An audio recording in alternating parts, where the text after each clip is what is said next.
You're currently watching the Stella Modeling User Guide video series, which is a series that is intended to be a companion to the Stella M User Guide. This video will go over the dashboard and results preview of a single year model. In this video, we will go over the dashboard and an overview of the results preview, and then we will cover the charts available in the results preview more in depth: the inventory bar chart, the inventory line chart, the inventory and cost table, the days assisted by pathway chart, and the system map. When you open a model from the model list, the first thing you'll see is the modeling page. In this video, we'll be going over the two sections at the top of the modeling page, the dashboard and the results preview. The model we're looking at right now is a single year model. At the top of the page is the dashboard. The dashboard shows a high-level summary of the model for the selected year.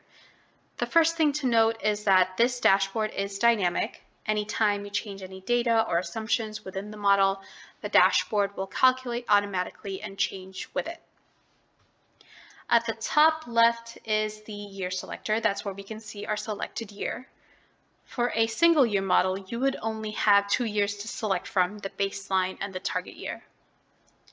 For single year models, adding baseline data is optional. So let's take a look at the baseline dashboard. If you did add data, there would be some data in the baseline dashboard for total served, total unserved, and annual costs. But if you do not have any data entered for the baseline year, the baseline dashboard would be empty. There will never be any data for average days homeless, exits to permanent housing, and returns, because this is not something that is calculated for in the baseline year, so those will always remain blank no matter the data or assumptions added to the model for the baseline year. Back to the target year dashboard, let's take a look at the measures that you have available to you. First, you have total served, which shows the total number of households served and all of the pathways that are included in the model.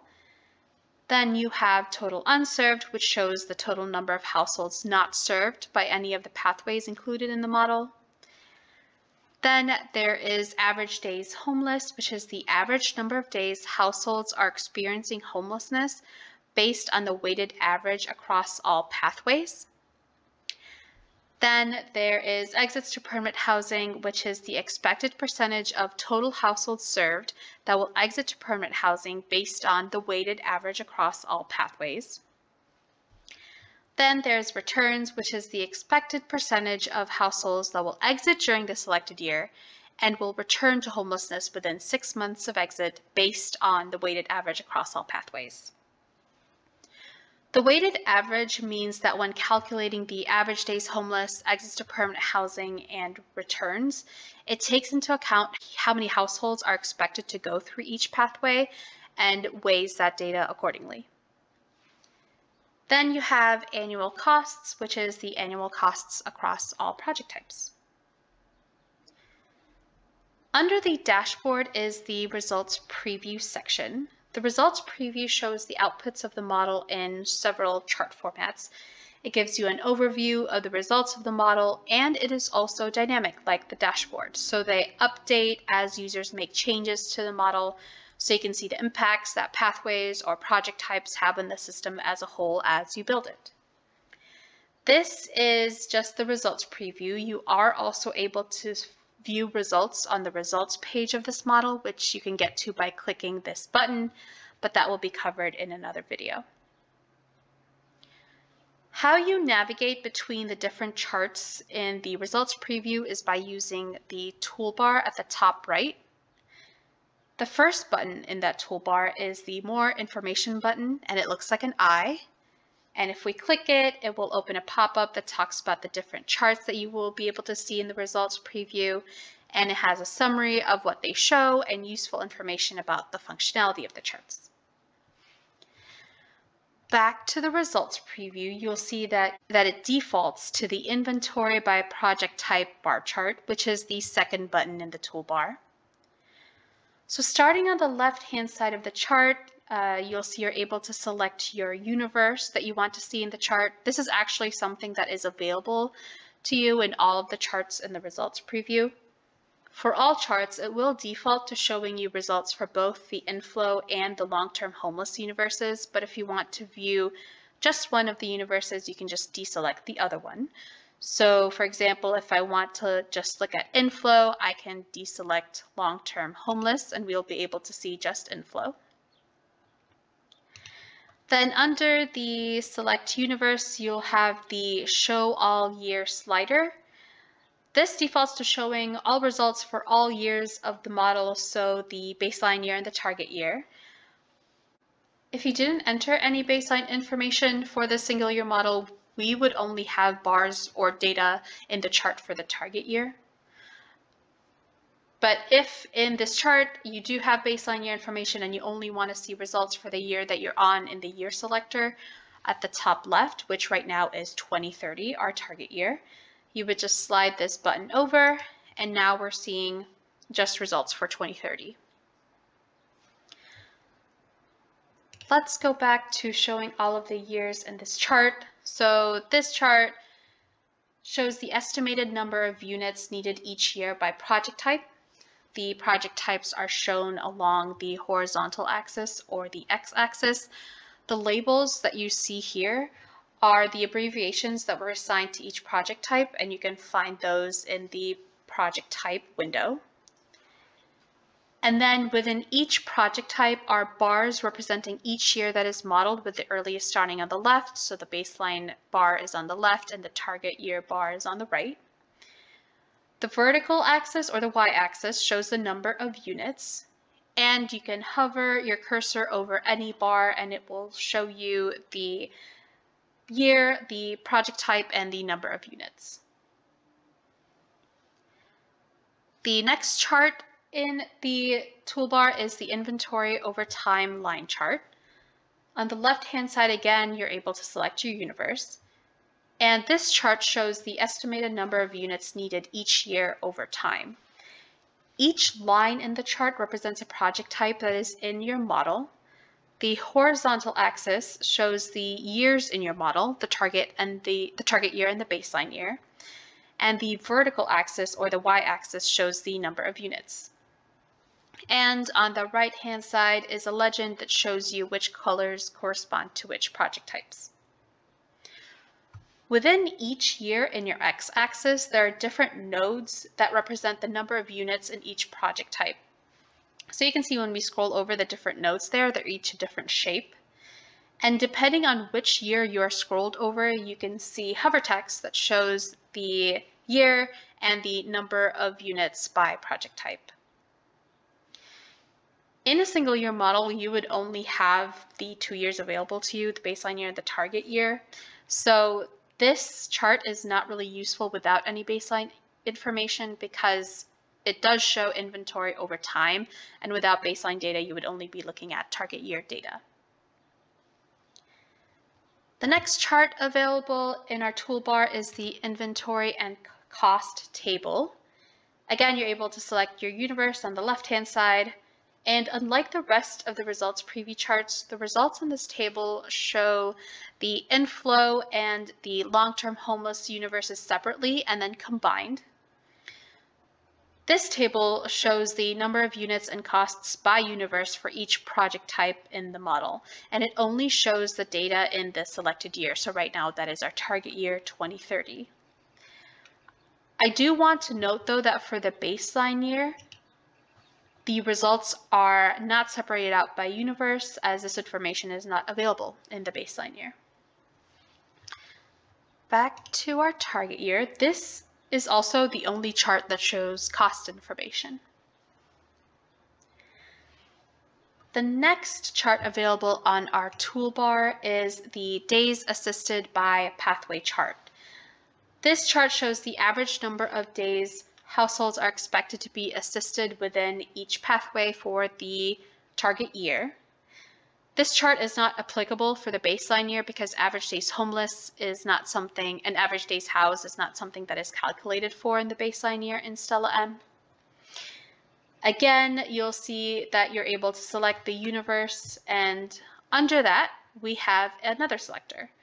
You can choose to look at only the number of days households are expected to experience homelessness while in a specific pathway, or you can choose to just look at the number of days that households are expected to be housed while in a pathway.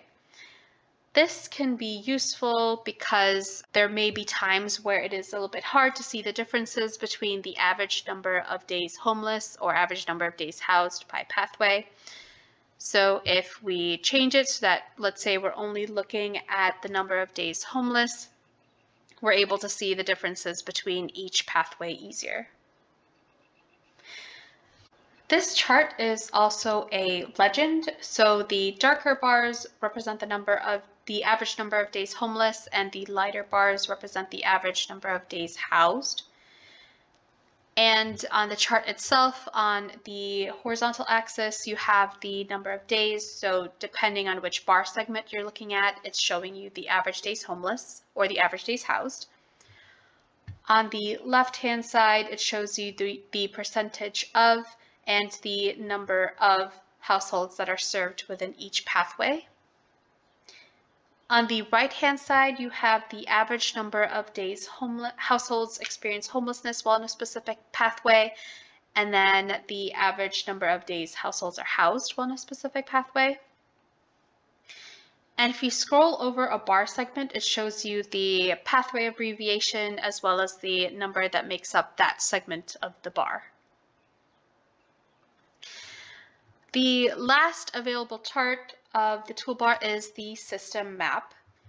This map is a combined view of all of the pathways that are included in the model for the target year.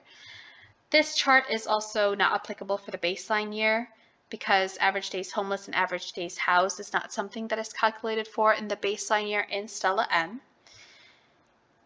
Before we get started, you may have noticed that it is a bit hard to read the chart. You are able to click and drag the boxes around to be able to see everything better. Once you click off the system map view in the results preview, though, it will reset back to the way that it was, so you'll have to rearrange the boxes again. This chart shows how households are expected to flow through the homeless response system and highlights how each project type is used in the system as a whole. Starting on the left again, you have your universe selector and then you have the legend. The first part of the legend shows you what all of the colors mean, and the next part of the legend shows how to read each of the boxes. The leftmost box on the map shows the number of households served in this darker purple, and if you have any households that are unserved, it will show up in a lighter purple in this section as well. If people remain homeless while enrolled, as they do in emergency shelter, for example, the box is purple. Otherwise, the box is gray, like this rapid rehousing box. We can see from the shape legend on the left-hand side that the height of the box corresponds to the number of households. The width corresponds to the number of total days in the project type. And the box itself also tells you the project type abbreviation, the number of households, days homeless, and days housed. And the rightmost box, the green box, that represents the total number of households exiting to permanent destinations from all pathways. The lines between the boxes show the proportion of households moving from the left box into the next box. For example, of the 600 households that were served, 76.7% were served in emergency shelter. And of the 460 households that were served in emergency shelter, 52.2% will go to rapid rehousing. And of the 380 households that were served in rapid rehousing, 100% are expected to exit from rapid rehousing, with 82.6% expected to exit to permanent destinations. And finally, on the right side, we can see that 355 households are estimated to exit to permanent destinations. In the results preview section overall, there is no ability to export these charts, though you are able to screenshot them and share them that way. In the results page, however, you are able to see, firstly, more detailed results of your model, and those charts can be exported. That will be covered in another video.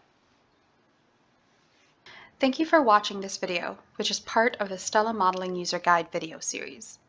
Other videos in this series will cover different aspects of the site and how to use Stella M. On your screen is the URL for the Stella and System Modeling page on the HUD Exchange. That page will have more information and more resources for you, including the Stella M User Guide, which this series is a companion to. If you have a question about Stella M, please submit an AAQ. The URL for that is on your screen as well. Disclaimer: this material is supported by funding under an award from the U.S. Department of Housing and Urban Development. Neither the U.S. government nor any of its employees makes any warranty, express or implied, or assumes any legal liability or responsibility for the material. No references contained herein imply an endorsement of the material by the U.S. Department of Housing and Urban Development, its employees, or the U.S. government. Any opinions contained within the material are those of the authors and/or contributors and do not necessarily reflect the views or policies of the U.S. Department of Housing and Urban Development or the U.S. government. Thank you for watching.